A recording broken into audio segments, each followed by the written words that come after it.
అన్నా చేయండి 5వ తారీఖు జరిగిపోయే ఫీజు కార్యక్రమాన్ని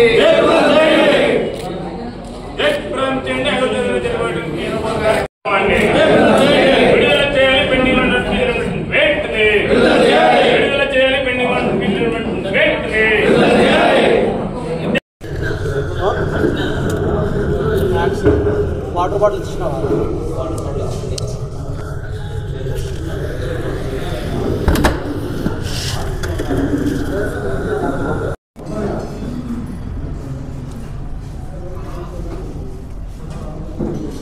ఈ రాష్ట్రంలో విద్యార్థులకు సంబంధించినటువంటి ఫీజు రియంబర్స్మెంట్ బకాయిలు ఏదైతే ఉన్నాయో దాదాపు 3,900 కోట్ల రూపాయలని కూటమి ప్రభుత్వం వెంటనే విడుదల చేయాలని, అదేవిధంగా విద్యార్థుల పట్ల కూటమి ప్రభుత్వం వహిస్తున్నటువంటి నిర్లక్ష్య వైఖరిని ఖండిస్తూ ఈ నెల 5వ తారీఖున రాష్ట్ర వ్యాప్తంగా అన్ని జిల్లాల కలెక్టరేట్ల దగ్గర జగన్మోహన్ రెడ్డి గారి నాయకత్వంలో నిరసన కార్యక్రమాలు చేపట్టడం జరుగుతూ ఉంది. మరి ఈ సందర్భంగా అనంతపురం జిల్లాలో జిల్లా అధ్యక్షులు అనంత వెంకటరామరెడ్డి గారి ఆధ్వర్యంలో స్థానిక జిల్లా పరిషత్ కార్యాలయం నుంచి ర్యాలీగా వెళ్ళి నిరసన చేపట్టి కలెక్టర్ గారిని కలవడం జరుగుతుంది. వినతి పత్రాన్ని కూడా సమర్పించడం జరుగుతుంది 5వ తారీఖున. మరి ఈ కార్యక్రమానికి విద్యార్థి లోకానికి అండగా నిలబడటానికి వైఎస్ఆర్ కాంగ్రెస్ పార్టీ తరఫున వివిధ విద్యార్థి సంఘాల నాయకులను ఆహ్వానించగా విద్యార్థి సంఘాల నాయకులు చాలామంది మేము సైతం విద్యార్థులకు అండగా నిలబడటానికి సిద్ధంగా ఉన్నామని చెప్పి ఈరోజు మాకు వారి సంపూర్ణ మద్దతు తెలియజేయడానికి ఇచ్చేసినందుకు వివిధ విద్యార్థి సంఘాల నాయకులకి ఏఐఎస్ఎస్బి జిల్లా ప్రధాన కార్యదర్శి తమ్ముడు పృథ్వీకి, అదేవిధంగా పిఎస్యు రాష్ట్ర అధ్యక్షులు నరేంద్రకి,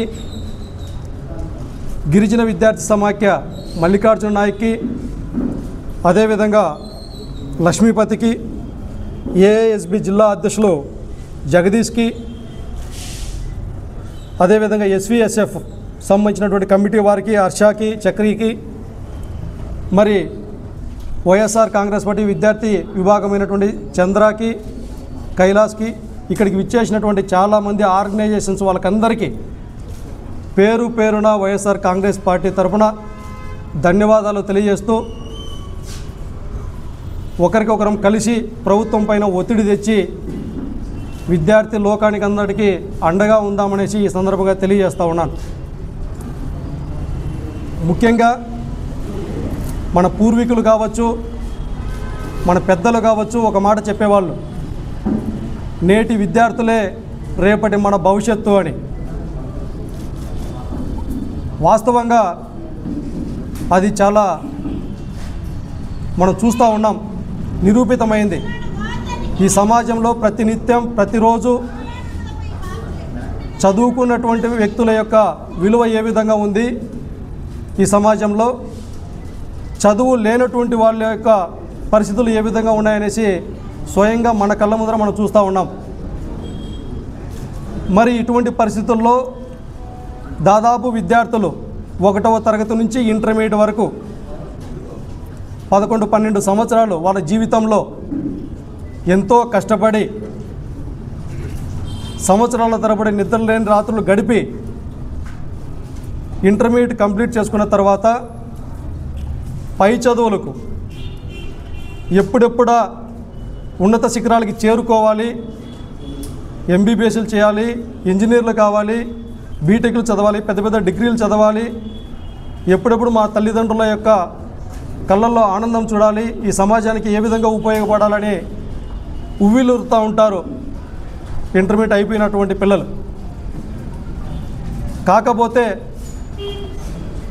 వారికి ఉన్నటువంటి ఆర్థిక సమస్యల పట్ల, వారి కుటుంబ పరిస్థితుల పట్ల వేలాది మంది విద్యార్థులు పై చదువులు చదవలేక చదువులు భారమై ఆర్థిక ఇబ్బందులతో వారి జీవితాలతో ఉజ్వలమైనటువంటి భవిష్యత్తును పోగొట్టుకొని ఎక్కడెక్కడో మెట్రోపాలిటన్ సిటీలు లాంటి ఢిల్లీ, ముంబై, హైదరాబాద్, బెంగళూరు లాంటి మహానగరాల్లో చిన్న చిన్న ఫ్యాక్టరీలలో వాచ్మెన్ పనులు, అటెండర్ పనులు, కూలి పనులు చేసుకొని జీవన పోరాటం సాగించడం కూడా మనం చూస్తూ ఉన్నాం. మరి అటువంటి సందర్భంలో దివంగత నేత డాక్టర్ వైఎస్ రాజశేఖర రెడ్డి గారు చదువుకి పేదరికం అడ్డు రాకూడదు, అసమానతలు లేనటువంటి సమాజం నిర్మించాలి అనేటటువంటి ఒక దృఢ సంకల్పంతో ఆ రోజు ఫీజు రీయింబర్స్మెంట్ పథకాన్ని ప్రవేశపెట్టి పేదలను హక్కున చేర్చుకొని మీరు చదవండి, మీ వెనకాల ఈ పథకం శాశ్వతంగా ఉంటుంది అనేసి నిరూపించి ఈ రోజుల్లో ఎక్కడెక్కడో పెద్ద పెద్ద ఇంజనీర్లు, డాక్టర్లు, ప్రతి చోట సాఫ్ట్వేర్ ఇంజనీర్లుగా ఉన్నారు అంటే దానికి కారణం ఫీజు రీయింబర్స్మెంట్ పథకం. మరి ఆ తర్వాత జగన్మోహన్ రెడ్డి గారు మరొక అడుగు ముందుకు వేసి విద్యా విప్లవాన్ని సృష్టించినటువంటి ఈ విద్యారంగంలో ఒక సృష్టికర్త. ఎందుకు ఈ పదం వాడుతున్నానంటే విద్య వల్లనే సమాజంలో ఉన్నటువంటి అనాగరికతను రూపుమాపుతాం, పేదవాడి అభివృద్ధి విద్య ద్వారానే సాధ్యమవుతుందని నమ్మినటువంటి వ్యక్తి జగన్మోహన్ రెడ్డి గారు. అందుకే ఆయన యొక్క 5 సంవత్సరాల పీరియడ్లో విద్యా విప్లవం సృష్టించి ఎక్కడా లేనటువంటి విధంగా 5 సంవత్సరాల కాలంలో ఫీజు రీయింబర్స్మెంట్కి సంబంధించినటువంటి ప్రతి త్రైమాసికంలో కూడా నిధులను విడుదల చేస్తూ, మరొక పక్కన ఎలిమెంటరీ స్కూల్ స్థాయి నుంచి కూడా దాదాపు ఈ రాష్ట్రంలో 37,000 పాఠశాలలు, ప్రభుత్వ పాఠశాలలు ఉంటే ఈ 37,000 పాఠశాలలో కూడా బాత్రూంలో మొదలుకొని క్లాస్ రూముల వరకు నాడు నేడు ద్వారా సమూలమైనటువంటి మార్పులు తీసుకొని వచ్చి విద్యార్థులకు వారు చదువుకున్నటువంటి పరిసర ప్రాంతాలు బాగా ఉంటేనే వాళ్ళలో ఒక ఆతృత, వారికి చదవాలనే కోరికని కలిగించాలి. మనం ఇళ్లలో ఏ విధంగా అయితే చాలా క్లీన్గా ఉంటామో అదేవిధంగా పేద పిల్లలు చదువుకునేటువంటి పాఠశాలలు కూడా చాలా క్లీన్గా ఉంటేనే బాగుంటుందనేసి నాడు నేడు ద్వారా అత్యధికమైనటువంటి ప్రాధాన్యత ఇచ్చి ప్రతి పాఠశాలలో కూడా ఒక మౌలిక సదుపాయాలు కల్పించడం జరిగింది. అదే కాదు, అమ్మఒడి లాంటి పథకం కావచ్చు, ఇంగ్లీష్ మీడియం కావచ్చు, సిబిఎస్ఈ సిలబస్ కావచ్చు, డిజిటల్ క్లాస్ రూములు కావచ్చు, ఐబీ సిలబస్ కావచ్చు, ప్రపంచంతో పోటీ పడాలి ఈ ఆంధ్రప్రదేశ్ రాష్ట్రంలో ఉన్నటువంటి ప్రతి పేదవాడు కూడా వారికి అవకాశం కల్పించాలి. ప్రభుత్వాలు ఆ విధమైనటువంటి నిర్ణయాలు తీసుకుంటేనే, ఎంతోమంది ఆర్థిక నిపుణులు కూడా చెప్పారు, విద్యకు సంబంధించినటువంటి ఏదైతే పథకాలు ఉంటాయో అవి కేవలం సంక్షేమ పథకాలు కాదు, ఎంత ఖర్చు పెట్టినా కూడా ఆ ఖర్చు అనేటటువంటిది పెట్టుబడి రూపంలోనే ఉంటుంది అనేటటువంటి ఎంతోమంది ఆర్థిక నిపుణులు చెప్పిన తర్వాతనే విద్యా విప్లవాన్ని తీసుకొని వచ్చారు. మరి ఇటువంటి పరిస్థితుల్లో కూటమి ప్రభుత్వం ఏర్పడినటువంటి ఈ 7 నెలల కాలంలో మనం చూస్తూ ఉన్నాం, వచ్చిన వెంటనే చిన్నపిల్లలు చదువుకునేటువంటి ప్రాథమిక విద్యను ఏ విధంగా నిర్వీర్యం చేస్తూ ఉన్నారో. ఒక పక్కన ఇంగ్లీష్ మీడియాన్ని ప్రవేశపెట్టి మన పిల్లలు ప్రపంచంతో పోటీ పడాలనేసి మనమందరం కోరుకుంటూ ఉంటే, కూటమి ప్రభుత్వం మాత్రం ఉన్నటువంటి ఇంగ్లీష్ మీడియాన్ని కూడా జీవో నెంబర్ 85ను రద్దు చేసే విధంగా ఈ మధ్యకాలంలో మనం చూసాం. ప్రపంచ తెలుగు మహాసభల పేరుతో ఆ ఇంగ్లీష్ మీడియం జీవోని రద్దు చేసేటటువంటి కుట్రలు మన కళ్ళ ముందర మనం కూడా చూస్తున్నాం ఈ మధ్యకాలంలో. నేను అడుగుతూ ఉన్నాను, ఈ మధ్యకాలంలో దాదాపు ఈనాడు పత్రిక కావచ్చు, ఆంధ్రజ్యోతి పత్రిక కావచ్చు, చాలా పెద్ద పెద్ద హెడ్లైన్స్,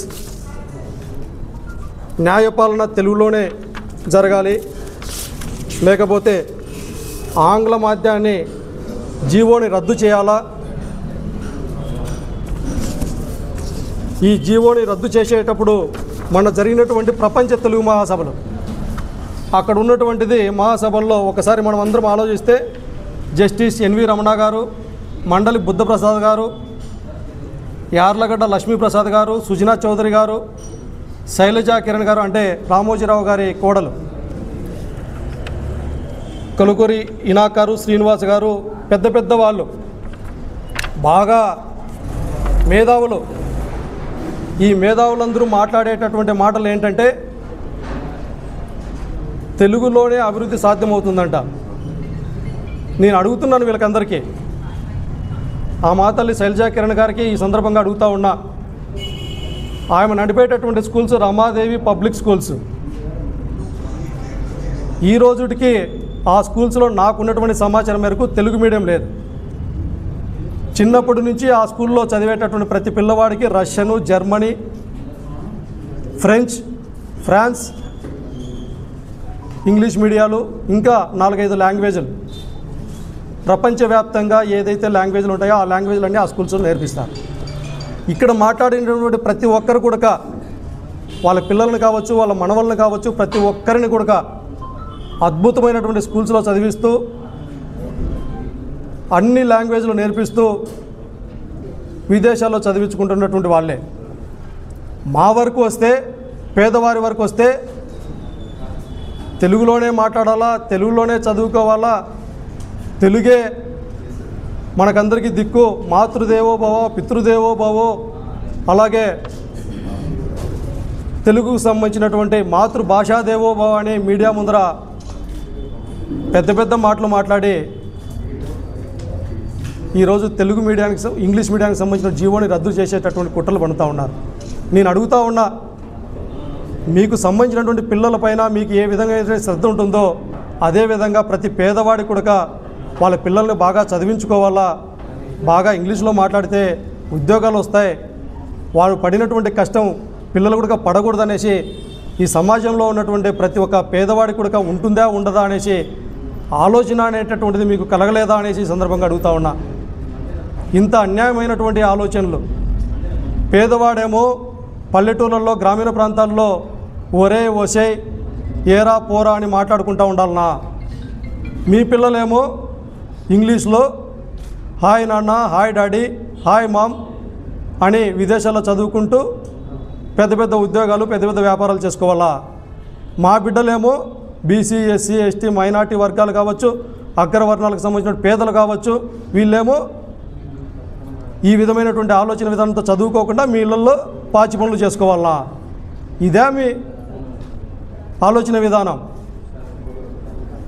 ఈ రాష్ట్రంలో పేదవాడి పట్ల డబ్బున్నటువంటి వాడు మాత్రమే చదువుకోవాలి, పేదవాడు చదువుకు పనికిరావడం అనేటటువంటిది మీ విధానమా? ఇంత ఘోరమైనటువంటి ఆలోచన విధానమా? ప్రపంచం వేగంగా మారుతూ ఉంది. అందుకే మేము ఒకటే ఆలోచిస్తున్నాం, ఆ తర్వాత హైయర్ ఎడ్యుకేషన్కి సంబంధించినటువంటి పిల్లలు సంబంధించిన ఫీజు రియంబర్స్మెంట్ బకాయిలు ఘోరాతి ఘోరం. పిల్లలు ఫీజులు కట్టలేకపోతే ఆ స్కూల్ యాజమాన్యాలు ఒత్తిడి, మీరు క్లాసులకు రావద్దు అనేసి కొంతమంది కళాశాల వాళ్ళు, మీరు టీసీలు తీసుకొని పోండి అనేసి కొంతమంది కళాశాల వాళ్ళు. ఈ విధమైనటువంటి ఒత్తిడిలో తల్లిదండ్రులు మా బిడ్డల భవిష్యత్తు ఏంటి, మా కుటుంబ పరిస్థితులు ఏంటి అనేసి దిగాలుగా ఆలోచించి ఆత్మహత్యలకు పాల్పడేటటువంటి పరిస్థితులు కూడా మనం చూస్తూ ఉన్నాం ఈ రాష్ట్రంలో. అందుకే మేము అడుగుతూ ఉన్నాం, ఫీజు రియంబర్స్మెంట్కి సంబంధించినటువంటి బకాయిలను వెంటనే విడుదల చేసి విద్యార్థి లోకం పట్ల మీరు వహిస్తున్నటువంటి నిర్లక్ష్య వైఖరిని విడనాడాలి, విద్యార్థులకు అండగా ఉండాలి అనేసి ఈ నెల 5వ తారీఖున జరిగేటటువంటి కార్యక్రమానికి విజయవంతం చేసేందుకు వైఎస్ఆర్ కాంగ్రెస్ పార్టీకి యావత్తు ప్రజానీకం కావచ్చు, ప్రజా సంఘాలు కావచ్చు, విద్యార్థి విభాగాలలో కావచ్చు ప్రతి ఒక్కరు కూడా మద్దతు తెలుపుతూ ఉన్నారు. మేము అడుగుతూ ఉన్నాం ఈ సందర్భంగా, పేదవాడి పట్ల ఆలోచించేటటువంటి జగన్మోహన్ రెడ్డి గారు ఎక్కువ, ఎక్కడ డబ్బున్నటువంటి వాడు మాత్రమే చదువుకోవాలనేటటువంటి ఆలోచించేటటువంటి చంద్రబాబు నాయుడు గారు ఎక్కడ అనేసి రాష్ట్రంలో ఉన్న ప్రజానికం కూడా ఆలోచించి మీరు కూడా వైఎస్ఆర్ కాంగ్రెస్ పార్టీ చేసేటువంటి కార్యక్రమాలకి, ఈరోజు వైఎస్ఆర్ కాంగ్రెస్ పార్టీకి ఎన్నికలు లేవు ఈ రాష్ట్రంలో. పేదవాడి పట్ల, పేదవాడి యొక్క ఇబ్బందుల పట్ల, పేదవాడి సమస్యల పట్ల మాత్రమే స్పందిస్తూ ఉన్నారు. గతంలో కూడా రైతులకు సంబంధించినటువంటి విషయం కావచ్చు, విద్యుత్ ఛార్జీల విషయంలో కావచ్చు, రేపు భవిష్యత్తులో సూపర్ 6 హామీలకు అమలు విషయంలో కావచ్చు, ఇప్పుడు జరుగుతున్నటువంటి విద్యార్థులకు సంబంధించిన సమస్యల పట్ల కావచ్చు, ప్రతి ఒక్క సమస్య పట్ల ప్రజల సమస్యల్లో భాగం పంచుకునేదానికి మాత్రమే వైఎస్ఆర్ కాంగ్రెస్ పార్టీ సన్నద్ధమై కార్యక్రమాలు చేస్తుందే కానీ ఎన్నికలను దృష్టి పెట్టుకోవడం, ఓటు బ్యాంకు రాజకీయాలతో సంబంధం లేనటువంటి రాజకీయాలు చేస్తూ ఉంది. కాబట్టే ఈ రాష్ట్రంలో ఉన్నటువంటి వివిధ ప్రజా సంఘాలు కావచ్చు, విద్యార్థి సంఘాల నాయకులు కావచ్చు, ప్రతి ఒక్కరికి పెద్ద మనసుతో ఆలోచించి ఈ రాష్ట్రంలో జరుగుతున్నటువంటి పరిస్థితులు ఏ విధంగా ఉన్నాయి, రాజకీయ ఆలోచనలు ఏ విధంగా ఉన్నాయి ఒకసారి ఆలోచించి మీరు వైఎస్ఆర్ కాంగ్రెస్ పార్టీ చేసేటువంటి ప్రతి కార్యంలో పాల్గొని మద్దతు తెలపాల్సిందిగా, జరిగేటటువంటి కార్యక్రమాన్ని విజయవంతం చేయాల్సిందిగా ఈ సందర్భంగా తెలియజేస్తూ రిక్వెస్ట్ చేస్తూ ఉన్నాను. ఓకేనా రైట్ ఓకేనా. నా పేరు పాపిరెడ్డిపల్లి పృథ్వీ, అఖిల భారత విద్యార్థి బ్లాక్ సంఘంలో జిల్లా ప్రధాన కార్యదర్శిగా పనిచేస్తూ ఉన్నాను.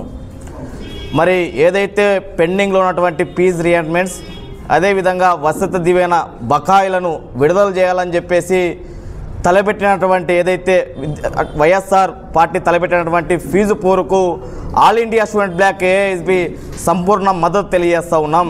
మరి అదేవిధంగా రాష్ట్రంలో ఏదైతే కూటమి ప్రభుత్వం అధికారంలోకి వచ్చిన అనంతరం ఏదైతే పెండింగ్లో ఉన్నటువంటి వసతి దీవెన కావచ్చు, ఫీజు రీయింబర్స్మెంట్ కావచ్చు, ఇవన్నీ వదిలి విద్యార్థులకు భవిష్యత్తుని ఇస్తామని చెప్పేసి గొప్పలు చెప్పేటటువంటి నారా లోకేష్ గారు మరి ఈరోజు ఎందుకు మరి పెండింగ్ ఉన్నటువంటి వసతి దీవెన ఫీజు రీయింబర్స్మెంట్స్ విడుదల చేయలేదని చెప్పేసి ఈ సందర్భంగా నారా లోకేష్ గారిని ప్రశ్నిస్తూ ఉన్నాం. అదేవిధంగా అంటే ప్రతిపక్షంలో ఉన్నప్పుడు నారా లోకేష్ గారు వాడవార వీధి వీధి పాదయాత్రలో తిరుగుతూ విద్యార్థులకి కూటమి ప్రభుత్వం అండగా ఉంటుంది, విద్యార్థికి ఏ విధమైనటువంటి సమస్యలు ఈ కూటమి ప్రభుత్వం తీసుకురాదని చెప్పేసి గొప్పలు చెప్పి ఈరోజు గద్దెనెక్కినటువంటి ఈ కూటమి ప్రభుత్వం ఈరోజు విద్యార్థుల పక్షాన ఇవాళ నిర్లక్ష్యంగా వ్యవహరిస్తూ ఉందని చెప్పేసి స్పష్టంగా అర్థమవుతూ ఉంది. అదేవిధంగా ఏదైతే డిగ్రీ, పీజీ, ఇంజనీరింగ్ చదువుతున్నటువంటి విద్యార్థులకు శాపంగా మారేటటువంటి జీవో నెంబర్ 77ను రద్దు చేస్తామని చెప్పేసి మరి నారా లోకేష్ గారు అనేక సందర్భాలుగా మరి హామీ ఇచ్చారు. మరి ఇవన్నీ కూడా ఎందుకు ఈరోజు జీవో నెంబర్ 77ను రద్దు చేయలేదని చెప్పేసి ఈ సందర్భంగా నారా లోకేష్ గారిని ప్రశ్నిస్తూ ఉన్నాం. ఇప్పటికైనా నారా లోకేష్ గారు విద్యార్థుల పట్ల, విద్యార్థుల భవిష్యత్తును దృష్టిలో ఉంచుకొని పెండింగ్లో ఉన్నటువంటి ఫీజు రీయింబర్స్మెంట్స్, అదేవిధంగా వసతి దీవెన తక్షణమే విడుదల చేయాలని చెప్పేసి ఈ సందర్భంగా తెలియజేస్తూ ఏదైతే వైఎస్ఆర్సీపీ తలపెట్టినటువంటి ఫీజు పోరు కార్యక్రమానికి స్వచ్ఛందంగా జిల్లా వ్యాప్తంగా ఉన్నటువంటి విద్యార్థుల తల్లిదండ్రులు స్వచ్ఛందంగా పాల్గొని ఫీజు పోరు కార్యక్రమాన్ని విజయవంతం చేయాలని చెప్పేసి అనంతపురం జిల్లా వ్యాప్తంగా ఉన్నటువంటి విద్యార్థులకు, విద్యార్థి తల్లిదండ్రులకు విజ్ఞప్తి చేస్తూ ఉన్నాం.